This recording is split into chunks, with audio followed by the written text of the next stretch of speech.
совершенно очевидно, что такие территории, как Приднестровье, как Нагорный Карабах, как Абхазия, Южная Осетия и так далее, использовались Москвой для сохранения контроля над бывшей территорией Советского Союза. И, Союза. Может быть, и оказание влияния на процессы. И оказание влияния совершенно верно. Для того, чтобы сохранить эти территории бывшей Советской Республики, которые могли быть сохранены под контролем Москвы. Это теория так называемого ограниченного суверенитета. То есть Москва не считает, что Молдова, Грузия, Армения, Украина, Беларусь там, и так далее имеют право на полный суверенитет и независимость. Да, фактически они объявили об этом, но формально, но фактически они должны находиться под определенным влиянием и контролем, как исторически предопределено там, и так далее, как бывшие советские республики или бывшие территории Российской империи должны находиться под контролем Москвы. И вот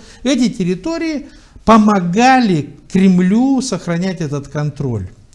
Сейчас самой главной геостратегической ошибкой Кремля является начало этой войны, потому что эта война, как ничто другое, ослабла России. Что бы ни говорили другие люди, но мы видим, что экономически не все так благополучно, политически это вообще катастрофа.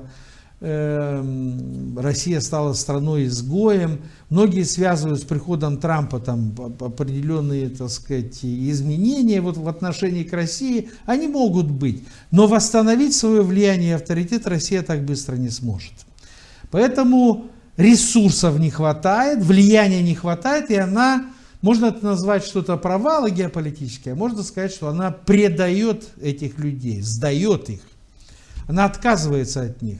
Россия отказалась от Нагорного Карабаха. С Азербайджаном и Турцией Россия сейчас не может себе позволить спорить. Значит, посмотрим, что будет происходить, так сказать, в Грузии. Ну и в Приднестровье совершенно очевидно, что эта территория, я уже повторяю, не будет использована Россией для каких-то своих геостратегических целей, направленных против Украины. Все. Украина отказала, что она, так сказать, способна защищаться. Сухопутным путем российские войска никогда до Приднестровья не доберутся. Ну и с моря тоже высадиться не смогут, с воздуха тоже высадиться не смогут.